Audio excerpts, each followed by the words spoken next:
Assalamu alaikum and welcome to another session of LUMS Live, the 20th session. And if you've missed out on any of our previous discussions or dialogues, you can find them on YouTube and also on Facebook. And today we have yet another very interesting topic, a very relevant topic, at least to the South Asians. And today we're going to talk about the geopolitical impacts of COVID-19 on South Asia. And today we're honored to have three eminent panelists. We have Dr. Rasul Bakhsh Rais. Dr. Rais is a professor at the School of Humanities and Social Sciences at LUMS. Thank you so much, Dr. Saab. We have Dr. Joshua T. White, Associate Professor of Practice, South Asia Studies, Johns Hopkins University. Thank you for joining us, Dr. Joshua. And last but not least, we have Brigadier Retired Dr. Naeem Salik, who's a Senior Fellow at the Center for International Strategic Studies. So very warm welcome and thank you for joining us today for this important discussion. Dr. Rasul Bakhsh, if I can throw a question at you. So we've heard the economic impact of COVID-19 and of course ongoing. How long? Nobody knows. We're guessing, but nobody knows. Do you think what's going to happen in the future? Do you think the economic recovery will shift the external threats to domestic issues that we need to focus on? What do you think? I think when you have poverty and you have unemployment and you have businesses and industries, farmers, peasants, students, institutions, everybody wanting a piece of the cake of the national exchequer, I'm sure that that will put pressure on how money are allocated. Of course, in recent years and this time also, in the case of Pakistan, given the security challenges Pakistan has, we have frozen the defense budget. I think that if there is a slight change probably this year, it has been frozen. And in many countries, traditionally it has been considered a sacrosanct sector that national security comes first before anything else. But we are facing, this is the question that I have in mind, and I don't think I have a definite answer. But I'm basically speculating that there will be a lot of pressure on the national governments to allocate for other national objectives. Not sacrificing national security, but rationalizing it and third, are facing will have to be distributed justly and fairly across different national sectors. So I believe that national defense may have to be looked at in the context of what are the domestic weaknesses, what are the domestic challenges. And today we face not only Pakistan, but many countries around the world, a big challenge of national recovery and national reconstruction. And of course, in many countries and in Pakistan also, defense forces are not an active role in dealing with the crisis. At the same time,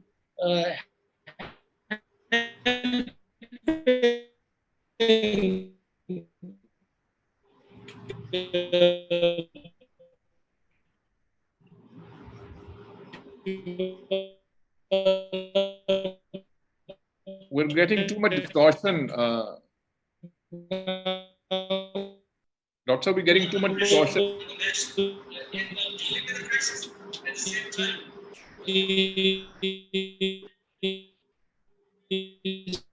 I think we're having an internet issue with Dr. Rasul Bakhsh Rais. Okay, while we reconnect, I'm going to throw a question at Dr. Naeem Salik. Dr. Salik, tell us something. No, I think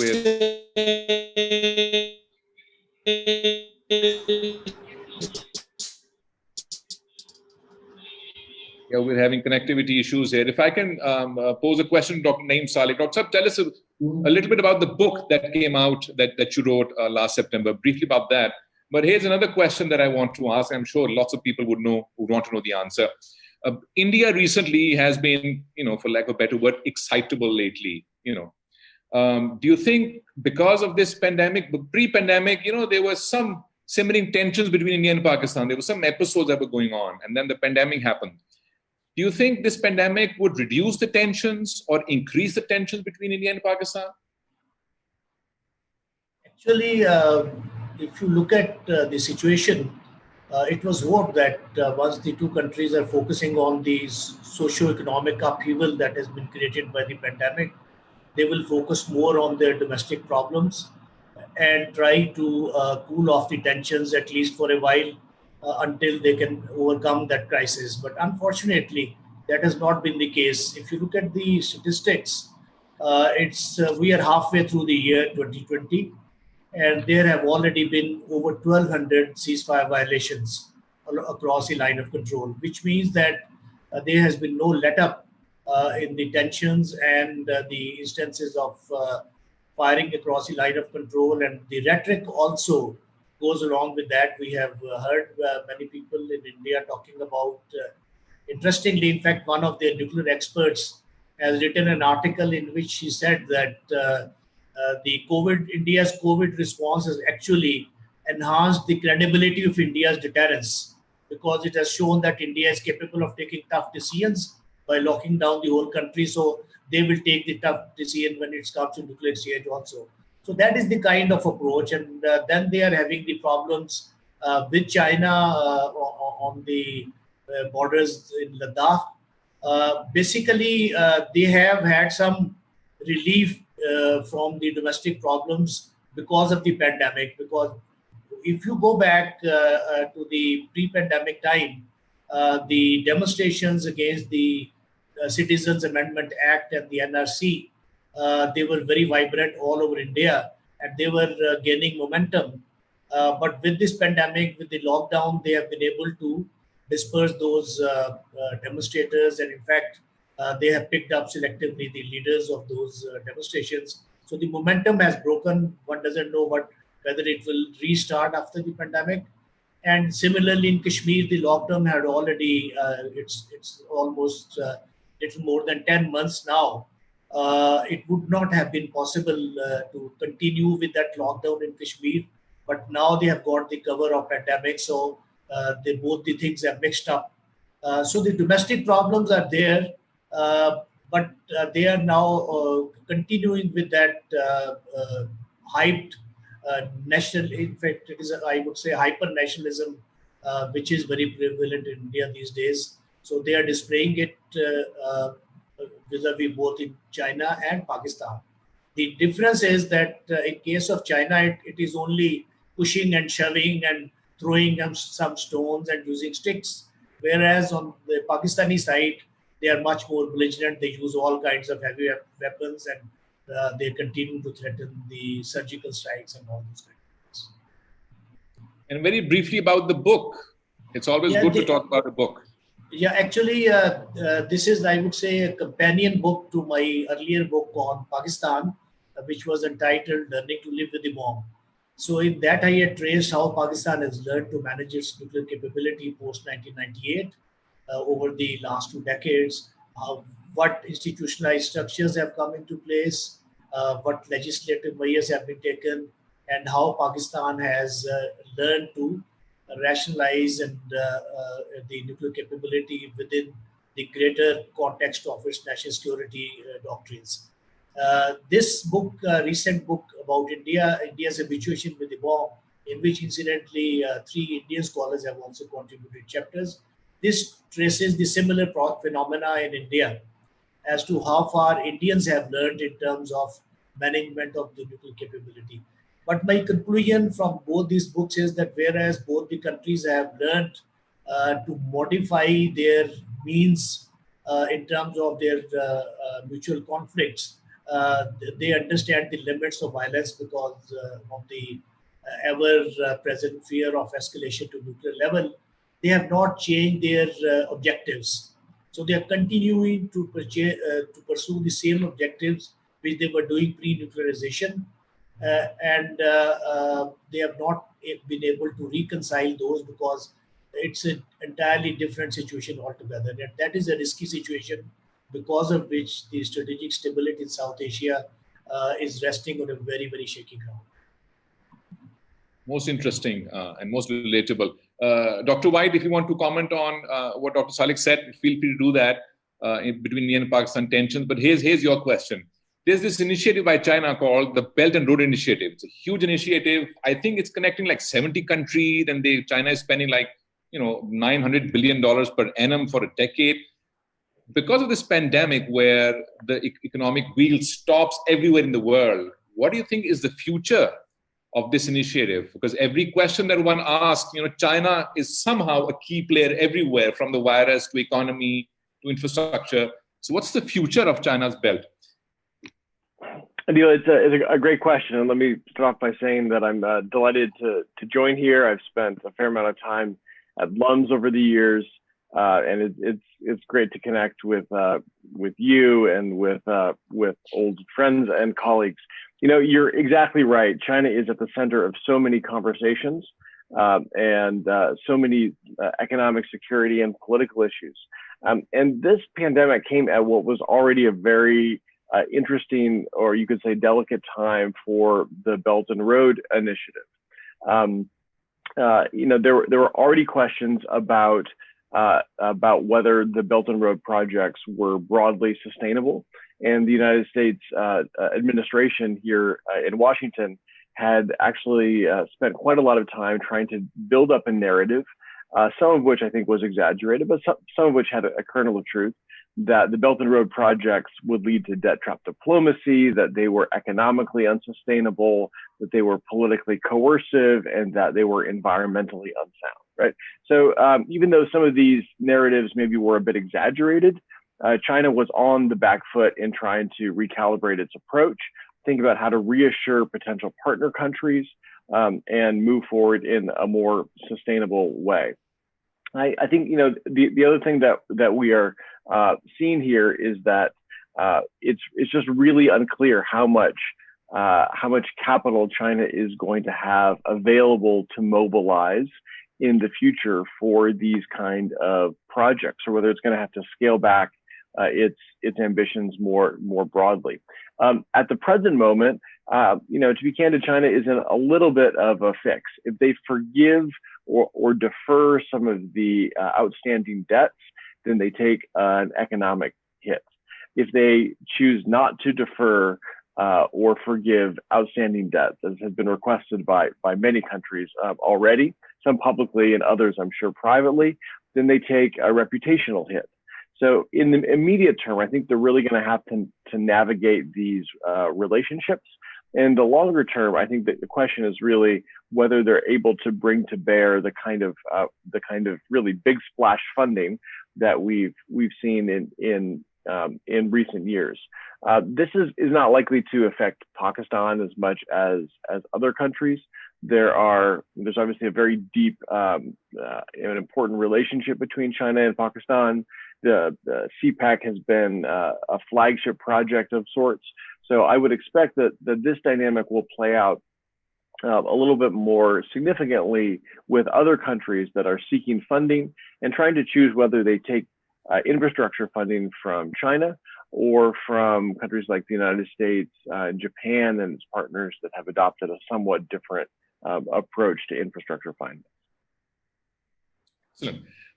Dr. Salik, we're talking about SAARC countries, South Asian countries. Do you think they've failed to devise a plan to tackle this COVID-19? They don't have a response to get. There's no integrated response from the SAARC country. Do you think they failed? And if you think they have, why do you think they failed? Basically, SAARC, even before the pandemic, was a dead horse. It had been made dysfunctional mainly by India, because the last summit of the SAARC members was held in Kathmandu, Nepal in 2014. So this is the biggest break in the SAARC meetings and activities since its inception in 1985. So 6 years, there has been no summit level meeting. The last meeting was due to be held in Islamabad in 2016, which was boycotted by India and the other smaller countries of the region.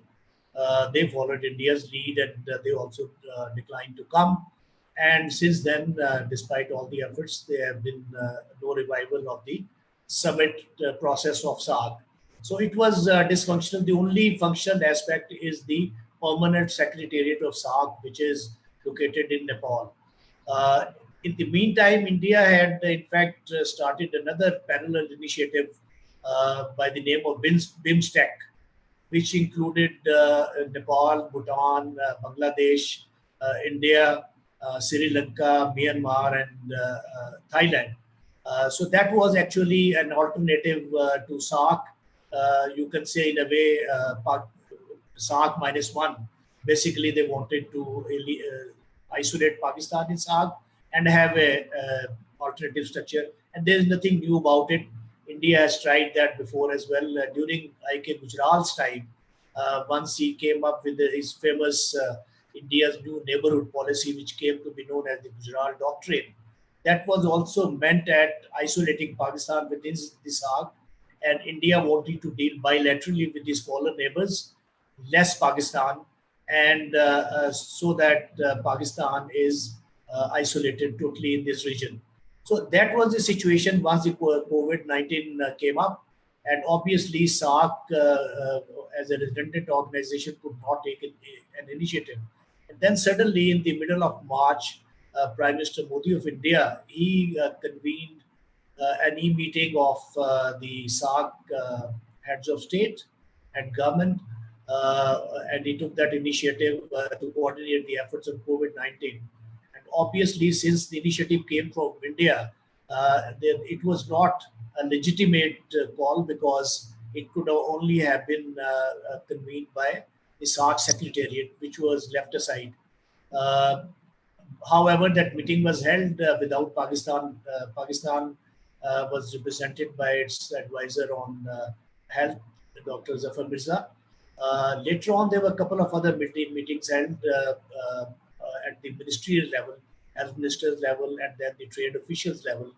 And they tried to create a fund in which India promised $10 million, Sri Lanka $5 million, Bangladesh $1.5 million, Afghanistan and Bhutan $1 million each, and probably $100,000 by Maldives.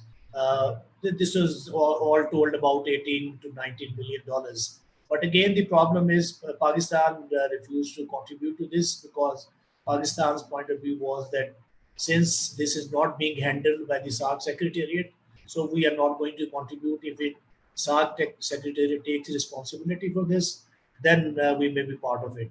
So that is the kind of situation because it is already in a very poor state, SAARC. So it was in no position at all to take any initiative or coordinate the efforts.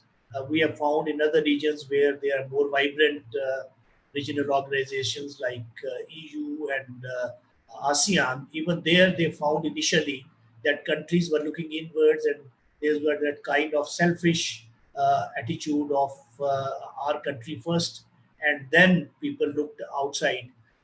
Now EU is taking control of the European region and ASEAN, but generally the regional organizations have not played the kind of part, and so has been the case with the international organizations.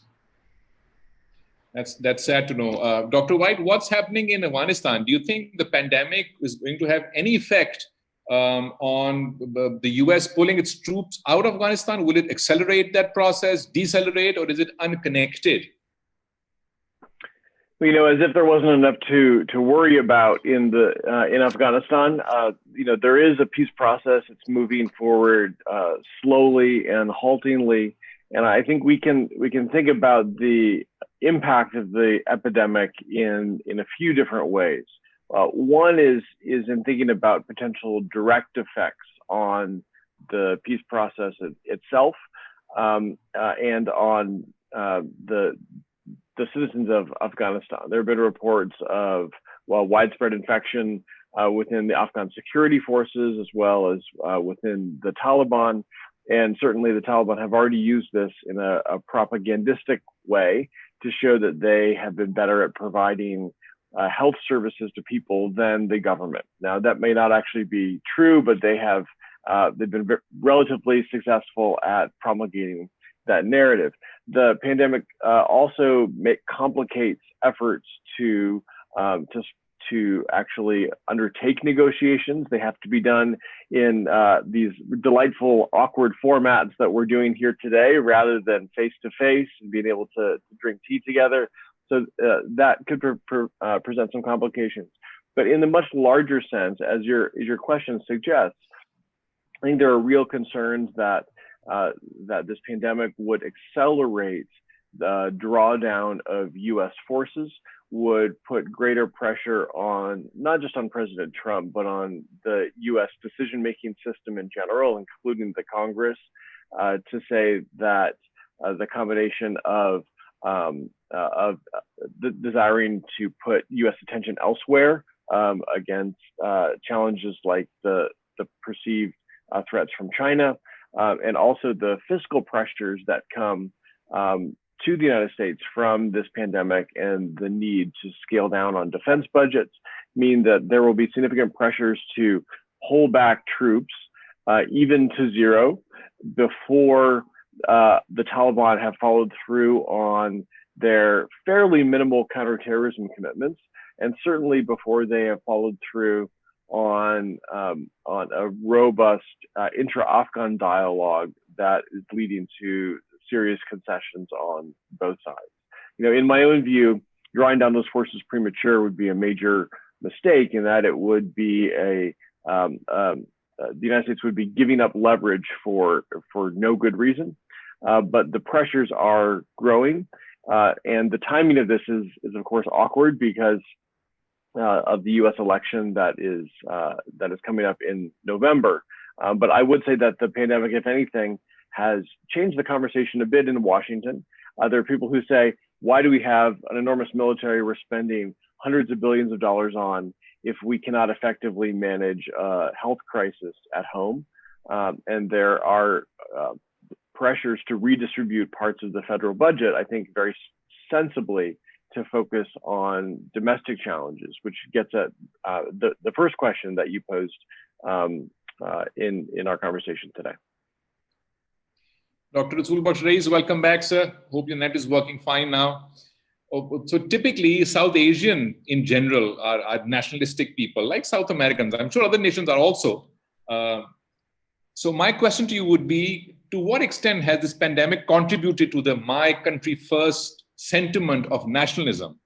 Has it done that, or is it unconnected to a sense of patriotism or nationalism? I think it has done it. It started with the United States. And of course, this conversation has been going on for the last 4 or 5 years. Donald Trump announced his candidacy, America First, America Great Again. And we also see its reflection in Britain, withdrawing from European Union. And that has been chaotic, controversial, divisive, as it has been. And we thought that the rest of Europe will remain as it is, the European Union. But then during this pandemic, we saw how people were dying in Italy.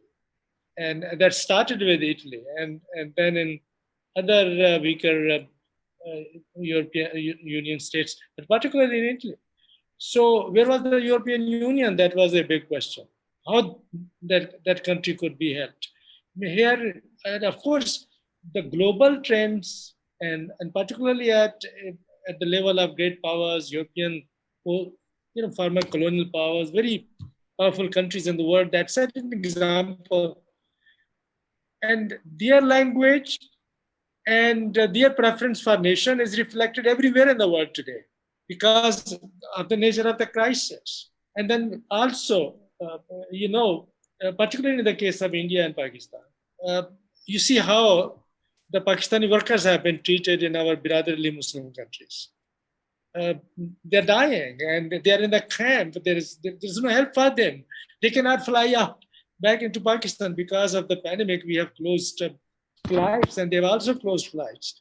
But wasn't it a responsibility for Qatar, for UAE, for Saudi Arabia, and many of these countries? And these are the workers from South Asian countries that have given the best part of their lives to their economic development and their progress, to their prosperity, making their lives comfortable in a very hot and a desert zone of the world.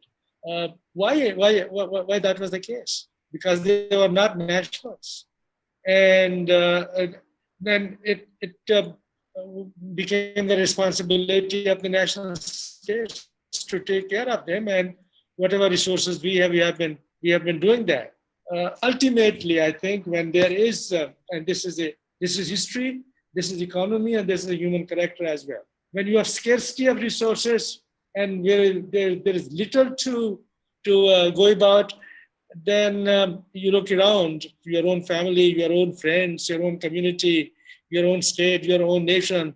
I think this pandemic throughout the world has re-established a salient feature in a globalized world. We thought that we are a part of a much larger global village and a global community. And that has shown us the real face that our nation and these territories are very important for us, because that defines us different people from the rest of the crowd. Dr. Salik, I have two questions for you. And Dr. White, you can add to that one when I come to you. My first question is, what kind of an impact would this pandemic have on South Asian economies and national security? Very briefly. But we also have a good question from a friend, and he says, or she says, do you think the government of emerging economies will be competing with each other after the pandemic? So what do you think will happen, the security and the competition with each other? I think these are generally interconnected questions, and I can link it up with what Dr. Rasul Rais was saying earlier. These kind of crises actually bring the best and the worst in the human beings. So we have seen acts of charity on the part of individuals and organizations at different levels in different countries and even at international level. But at the same time, you also see the selfish attitudes, and as Dr. Rasul Rais was pointing out, the plight of South Asian workers in the Middle East. In fact, that will add to the economic difficulties of countries like Pakistan, which are very much dependent on the remittances being sent by Pakistani workers abroad. So that's one of the major sources of foreign exchange earning. And once the flights are reopened and most of these people who have lost their jobs, they are returned back to Pakistan in a situation where is already increasing the unemployment. So these people will add to the unemployment level. Plus, as I said, the remittances will reduce. So this will be a double jeopardy for the economy. Similarly, once you talk about the effect on national security and the redistribution of resources, we would have seen that happen had we been able to bring down the tensions level, but unfortunately that did not happen. And what we have seen is that the Indian defense budget, which was incidentally announced in February, once the COVID-19 had not really picked up in this region, it showed an increase of 7% over the last year's budget, and it is about $65 to $66 billion. Given the inflation level in India, which is at around 3.34%, so this still is quite a substantive increase.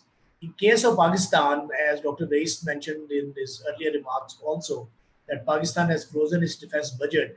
And this time we have seen that there's a marginal increase of 5% over the last year's budget. And given the 11.12% inflation in 2020 in Pakistan, this is actually, in real terms, this is a decline. It's not even at the level of last year. So, but probably people would have desired to bring it further down and cut out on certain ambitious projects. But then the situation on the borders is such that the government did not have much of the room to maneuver on this account. So that's very unfortunate situation. In fact, if we want to alleviate the sufferings of people and what we are going to face another 6 months down the line, because these problems are going to aggravate with the passage of time. And it is going to take some time before we can recover from this. It will be fair. I believe that it will be a substantial period of time before the international economy can come back to the same levels. So in these difficult periods, we need to, I think, look at our priorities and maybe bring down tensions and think of cooperating on these accounts. The second aspect is that I think biggest casualty of this crisis is the globalization. There are many people around the world who are actually blaming the uh, spread of this pandemic around the world on globalization. And they would like to now go back on that and have their own smallness, maybe at sub-regional, regional levels. But the globalization will take a very severe hit. Dr. White, once the dust settles, we don't know when that might be, but we're hoping in a few weeks, months' time. How do you think South Asia and subcontinent would perceive China and the US? Which one of them would have more influence? So that's question number one. But we have a friend who's asked another question, like Ethan Hunt, should you choose to accept it? And he's asking, while there may be geopolitical problems for South Asian regions due to COVID, what are some of the foreseeable solutions? So any thought on that? First, China and the US perception, and then if you think there are some solutions, and then I can go to Dr. Salik. Go ahead. Great. Those are really important questions. I mean, I think just first to build off of Dr. Salik's really astute observation about globalization, one of the things, and the earlier comments by Dr. Rasul Bakhsh about nationalism, one of the things that we've seen in this pandemic is that nationalism is spurring moves toward self-sufficiency.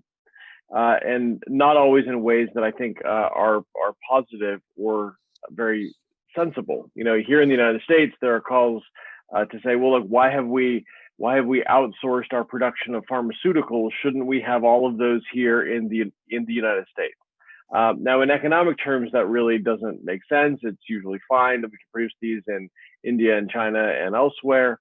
But there are these calls for self-sufficiency. We're seeing this in India most prominently with calls for greater self-sufficiency in defense. And I think the concern is that in a nationalist environment where historic global leaders like the United States have not led during this pandemic and have in fact reinforced the message that every country is on their own, it is going to drive the kind of economic protectionism that perhaps wasn't inevitable in this crisis. Perhaps with greater leadership, we could have seen more collective action in a way that could have helped respond here. Which I think that segues nicely to this question about China and these perceptions. I would say a couple of things. One is that we don't yet know what the wider reputational impacts are going to be on the way that the United States and China in particular are seen in the in the global community. There have been questions about whether democracies handle pandemics better than authoritarian states. Right now, it's not exactly clear, I think, to most people whether they would judge China's cover-up of the origins and sort of early days of this crisis to be worse than America's incompetence and sort of self-interested approach in the last few months. And I come at this, I think analytically, but also somewhat as a partisan. I worked for President Obama at the White House and have been critical of the way that the Trump administration has taken a self-interested view of not only this crisis, but of response in general. So I think the way that this has played out leaves some really big questions about how the world is going to see Chinese leadership versus American leadership. And candidly, I don't think it's clear cut at the moment. The wider impacts, as I suggested, I think are going to be as we see the degree to which this pandemic spurs what's been called economic decoupling, which is the in fact desire by some in the United States to reduce our dependence on China for manufacturing and even student visas and researchers. There are much sort of larger aspects of the U.S.-China integration in the international system that the United States, at least, isn't starting to intentionally pull back from. And I think the degree to which that happens, and there are voices that are saying, well, let's not be hasty here. Some of our, some of the greatest innovation in the United States comes from people immigrating from China and India and Pakistan and many other places. Right? Those voices and that conversation is going to be playing out. I appreciate the question about foreseeable solutions. That's a little bit hard to see at this moment in time. I would hope that this does spur some conversations about the importance of leadership and of cooperation on the global stage in a way that has been sidelined over the last few years. And I would also really hope, I think there are real opportunities for global cooperation on public health issues. And this is something that had started to gain momentum in the last 5 or 10 years, to recognize that there are some very serious threats we face as a global community on public health, but there are also really amazing things that we can do when there are partnerships across boundaries, across countries, put manufacturing in different places, do trials from different countries, and cooperate on this front. And that we probably should be spending more time, attention, and money working on these issues, because as we've all seen, the impacts when it happens are just simply enormous. We can't come together now. I don't know when we'll come together as a speech. it's an open question. Dr. Rasul, but Rais, I think we lost him again. He's signing, we lost him again. Dr. Salik, 2 questions. We have a friend, he wants to know how Afghanistan is important for Pakistan to extract global support. Can Afghanistan play some role in that? That's my friend's question, but I also have a question. Whereas Donald Trump has accused China, in fact, called the virus the Chinese virus. And there was a lot of hue and cry about that. So there's a tension between US and China. When 2 giants collide, the after effects, are there. So do you think the tension between the US and China would affect us as well, the South Asians, in any way? You might want to unmute your mic, sir. Doctor, please unmute your mic. It's quite natural that once 2 major powers with whom we have had long history of relationships, if they are having tensions in their relations, it's very difficult to do a tightrope walk. So you have to keep a balance.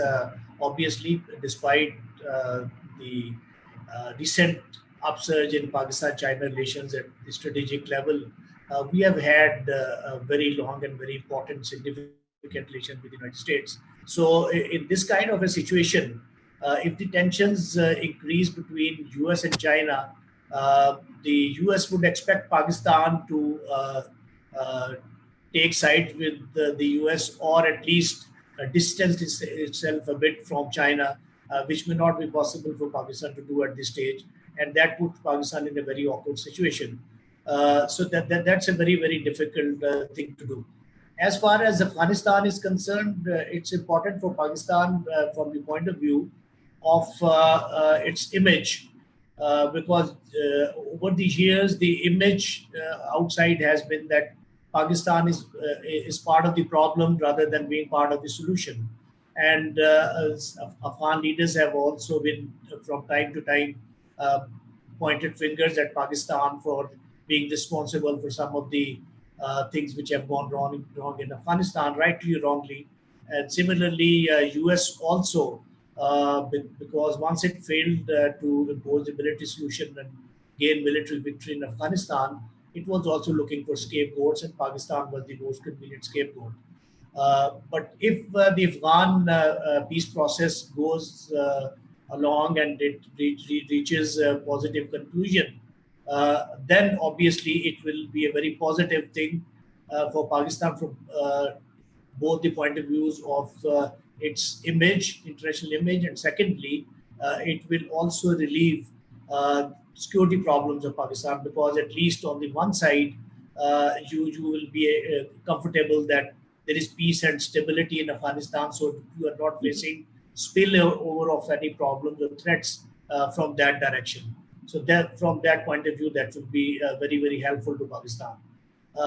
Just to add to what Josh was saying about the leadership of US and China, unfortunately, the US took a back seat in terms of playing the role of a global player, and they in fact actively attacked the international organizations like WHO, and they have not been in the forefront of, as has been historically the case, that in such a major crisis, the US was one in the forefront of providing assistance and immediately rushing to help countries in different disaster situations. This time we saw that it was just a token help. For instance, to Pakistan, they just offered $1 billion in assistance. Whereas China is seeing around the world at this time of providing the medical equipment, the other testing kits, then sending medical teams, sharing his experiences, holding video conferences with countries ranging from the European Union to the African Union to Asian countries and South American countries. So they have actually, the Americans left a vacuum for the Chinese to expand their footprint around the world and be seen as a country which is capable of reaching out and is in a position to help countries around the world in a crisis. So that is obviously going to have its effect in the longer term. Welcome back again, Dr. Rasul Bakhsh. You remind me of a childhood movie I saw. Now you see him, now you don't. So you keep coming and disappearing. Okay, I have two questions before you disappear again on us.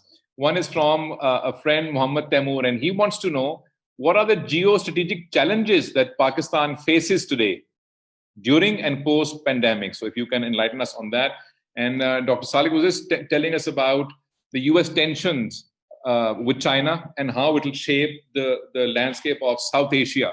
So your comments on China and America not being happy with each other and how it will affect Pakistan or South Asia. And then my friend wants to know, what are the strategic challenges that we are facing today as a country? Dr. Rasul Bakhsh?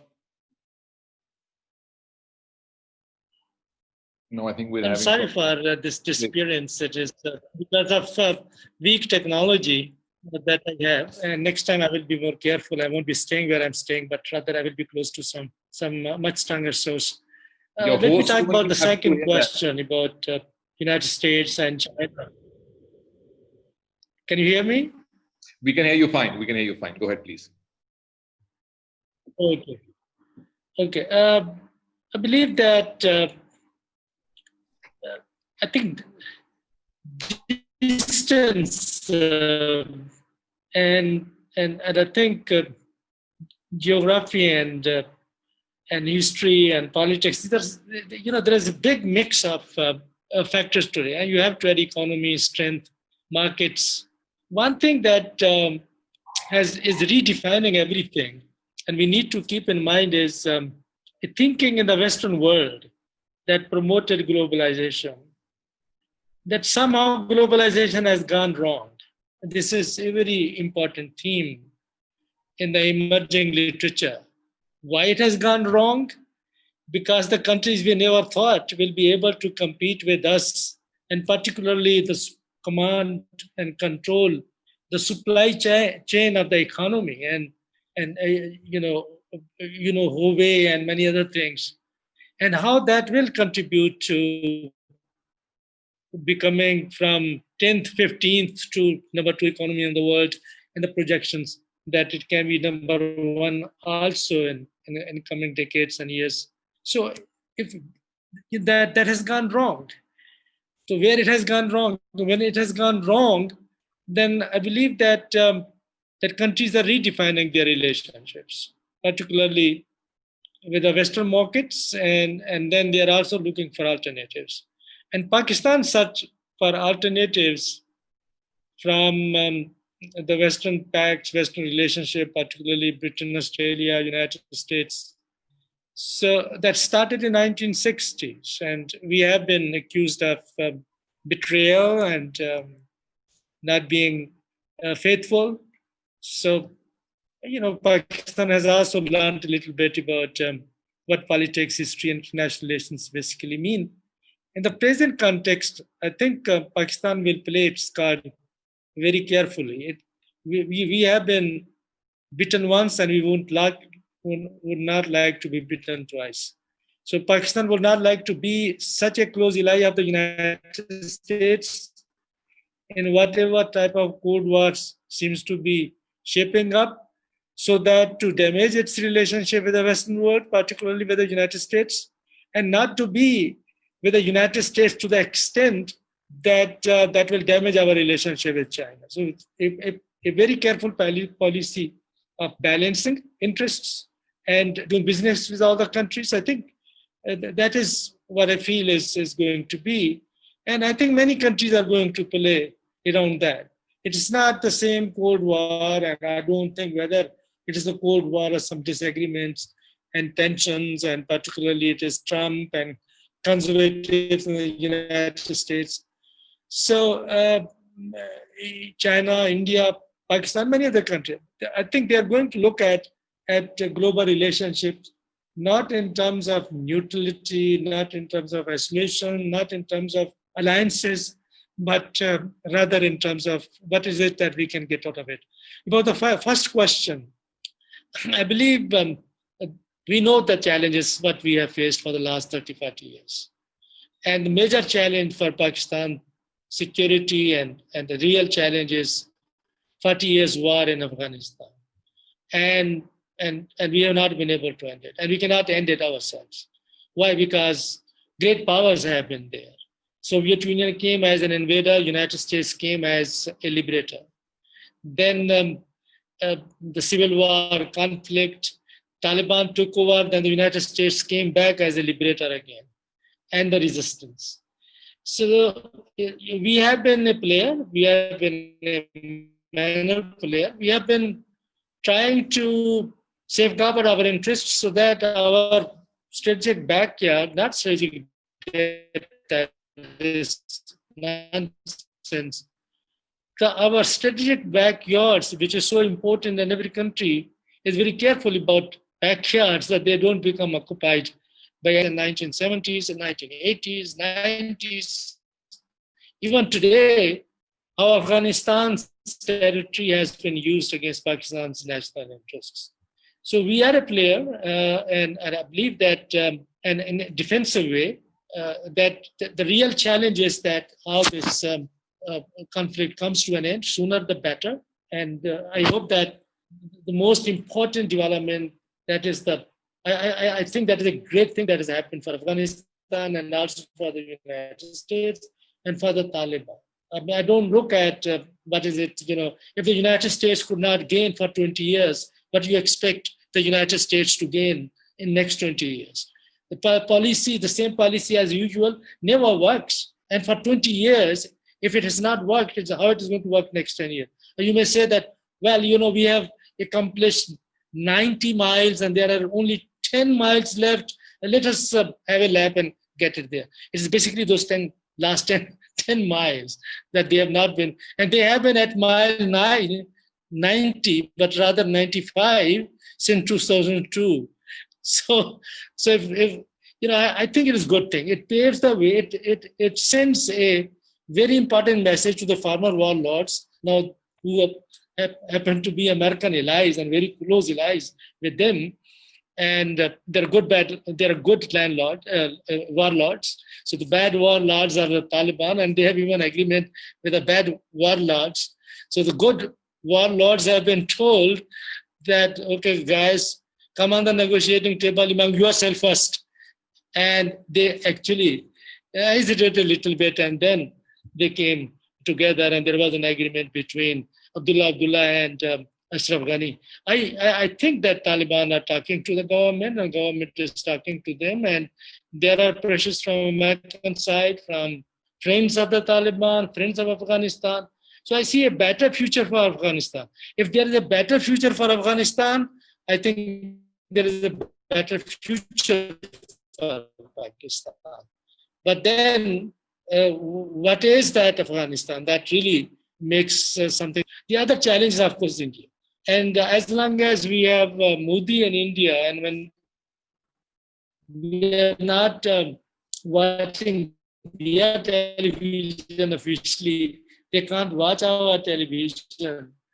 And I don't want to quote a personal kind of a, that relates to your family. If the daughter of Faizamun Faisal is denied visa to India, small price, that we cannot enter into a dialogue. There's no links. All the time we talk about South Asian. This is going on for the last 8 or 9 years. So Modi and Pakistani intellectuals, Pakistani policymakers and politicians have never known before. It is altogether very different. It is not Congress. It is not the generation that made India as the republic. And it's not about the republic, it is about something Muslims and Pakistan, and that has been for a very long time. There are efforts, but what is it that we are going to talk about? Are they willing to talk about? And what is it that we are going to talk about? That remains a big challenge. And that's a challenge of last 70 years plus. And I believe that it is essential for India and Pakistan to be friends, to be good neighbors, to be engaged in mutually beneficial commerce, trade, and so many other things. But then that will require a lot of change on the other side. There is a window of hope when it comes to Afghanistan. There is a window of hope in terms of CPEC and China and investments and economic windfall of that, and the situation that continues to define Pakistan's security with India. And again, a last thing that I would like to finish here, very important. Pakistan has sacrificed more than 80,000 people. But then it has told the internal enemy and those who are backing that enemy, whosoever they were. So, you cannot defeat the state of Pakistan. We can ask which country in Pakistan one can name where the terrorists have not attacked innocent people. They have not attacked police, the agencies, and the security personnel. So collectively, we have been into this conflict, and we have been in this since 2004, 5, 6, and we have come out of it very successfully. And whether it is a secessionist movement in Afghanistan or whether it is terrorist movement elsewhere, they have been defeated. So I think that is also a plus point that sends a message to the adversaries and to those forces that challenge the state of Pakistan, as also to the people, and that gives confidence, much learning from all this. What can we do in order to prevent future situations like that we have faced? So I believe that overall we are in a much better position than we were about 10 years back in terms of geopolitical situation that seems to be running around us. Excellent. Thank you for that detailed answer, Dr. Rasul Bakhsh Rais. I've heard two interesting terms today, which I didn't know: good and bad warlords. I thought they were only bad warlords. Dr. White, we have time for one last question, and I'm going to go at you. Part one, part two. So part one is, the US elections are imminent. They're going to happen in a few months. Whatever the outcome is, do you think it'll have a different effect on South Asia depending on, who wins? So that's one. And the second is, I'm going to try and keep a straight face here. Are you guys re-electing Donald Trump? That's the question. I've spent some years studying politics in other countries, and the journal articles are full of analysis about corruption and nepotism and the suppression of the press and things like this. And these concepts are newly relevant to me in analyzing American politics today. It is, as I said, I'm not a neutral. I'm not an unbiased observer, but it is a sad moment. I would say a couple of things about the impact of this election potentially on South Asia. The first is that foreign policy is rarely a decisive issue in U.S. presidential campaigns. So while I think there will be, and there already has been conversation about foreign policy, most recently about Trump and Biden's different approaches on China, I think that by and large, this election is more likely to serve as a referendum on Trump's leadership than on any specific foreign policy issues as such. The second thing I would say is that South Asia policy towards South Asia, it has historically been fairly bipartisan. There's been a much broader consensus about the way forward on South Asia than there has been on policy toward, for example, the Middle East, which has become much more divided and partisan between Republicans and Democrats. I do think that we would see some significant elements of commonality regardless of who wins the election. There is going to be and continue to be a rising skepticism about China's behavior in the international system and the risks that poses to the United States, but also to the kind of open economic order that the United States has championed. There's going to be continuity generally in the view in the United States that a partnership with India is the sort of central anchor of U.S. policy in South Asia, even as Pakistan remains an important partner, and the United States needs to sustain a workable relationship with Pakistan. So those, I think, will be commonalities. There would be some differences. I think that the Trump administration would probably be much more likely to undertake a precipitous withdrawal of U.S. forces in Afghanistan. And I think we can see, particularly from the Democratic primary season of the last few months, that Democrats are more likely to be vocal and open about their concerns about what they see happening in India's domestic politics, in particular, certain kinds of growing illiberalism and challenges that either the government posing challenges for India's minority population or looking the other way when minority communities are threatened. And there are growing rumblings of discontent both among Democrats and Republicans, but I think Democrats are more willing to speak up about it. And so I think that would be one difference. Is Trump going to win? It's risky making predictions, particularly after what we've seen in the last few years. His electoral standing in the polls right now is somewhere between bad and dismal. So he's really not in a good position. And I think what his advisors are wrestling with is the fact that the more he speaks, the more poorly he does in the polls. And so the strategy seems to be to rally an ever sort of smaller base of supporters. And that may carry the day given the strange nature of the U.S. Electoral College, this weird system we have for electing presidents based on how they do in each state. But it's really uncertain.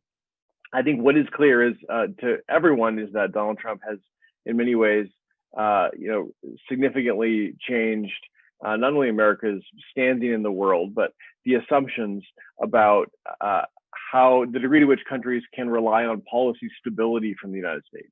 And this is probably the biggest impact. This election, I think, is less about, especially for South Asia, is less about whether they get a Donald Trump policy or a Joe Biden policy. And it's more about whether they get another 4 years of Donald Trump, in which some things may be good for Pakistan, some things may be bad for Pakistan, but you never know day to day what you're going to get. Versus Biden administration, where again, Pakistan may see pros or cons, but there would be, I think, quite a bit more policy stability, and you would be able to level set expectations in a way that you could build a policy response around. So that's probably the defining difference. And here in the United States, many of us are watching this with interest and holding our breath as the rest of the world are as well. Well, it's still 5 months away, and 5 months is a long time in politics. We're out of time. It's a long time, especially when you're locked in your room for the better part of it. But I'm going to sneak in one last question to Dr. Salik. Michelle Asma Khalid wants to know, Dr. Saab, which aspect should the government consider while framing economic policies and development strategies? Do you think government should follow a reactive or a proactive approach in the future? So any comments on how should government form economic and development policies here? Basically, you see, if you have the kind of dearth of resources which Pakistan has been facing in recent years, budget making is a very, very difficult and complicated exercise because you have to make do with whatever you have. And you are trying to cover one corner and you expose another one.